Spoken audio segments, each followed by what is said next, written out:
কুমিল্লার নাঙ্গলকোট পৌরসভার ৭ নং ওয়ার্ডের মান্দ্রা জোরপুকুরিয়া গ্রামে অবস্থিত প্রাকৃতিক গ্যাস এলএনজি সাব স্টেশনটি ঘিরে নতুন করে আশার আলো দেখছেন স্থানীয়রা।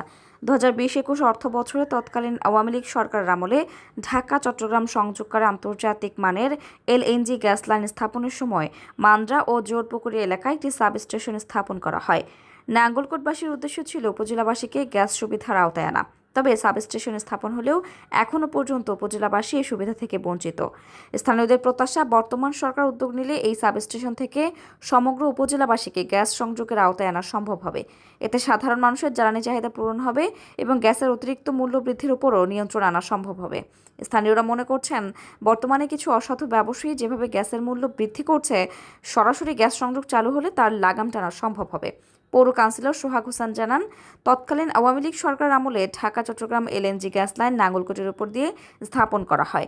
ওই সময় জনপ্রতিনিধিদের উদ্যোগে মান্দ্রা ও জোরপুকুরি এলাকায় একটি সাব স্টেশন নির্মাণ করা হয়, যাতে নাঙ্গলকোটবাসী ভবিষ্যতে গ্যাস সুবিধা পেতে পারেন। তিনি আরও বলেন, বর্তমান জাতীয় সংসদ সদস্য মোবাশ্বের আলম ভূঁইয়া সহ সংশ্লিষ্ট গণ্যমান্য ব্যক্তিদের সঙ্গে আলোচনা করে দ্রুত নাঙ্গলকোটবাসীকে গ্যাস সুবিধার আওতায় আনার দাবি জানাই। আপনারা জানেন, বিগত সরকারের আমলে অর্থাৎ আওয়ামী লীগ সরকারের আমলে ঢাকা চট্টগ্রাম একটি এলএনজি গ্যাস লাইন গিয়েছে নাঙ্গলকোটের বুক ছেড়ে।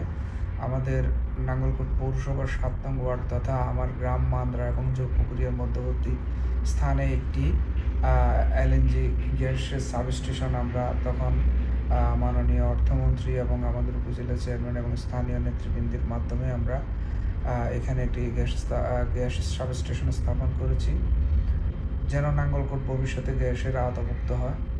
তো আমি আমাদের বর্তমান যিনি নাঙ্গলকোট উপজেলা থেকে এমপি নির্বাচিত হয়েছেন জনাব মোবাশ্বের আলম ভূঁইয়া সহ উপজেলার গণ্যমান্য ব্যক্তি এবং যারা রয়েছেন সুশীল সমাজের সবাইকে অনুরোধ করব যেন ঊর্ধ্বতন কর্তৃপক্ষের সাথে যোগাযোগ করে নাঙ্গলকোট পৌরবাসী তথা নাঙ্গলকোট উপজেলাবাসীকে গ্যাসের আওতায় আনা যায়।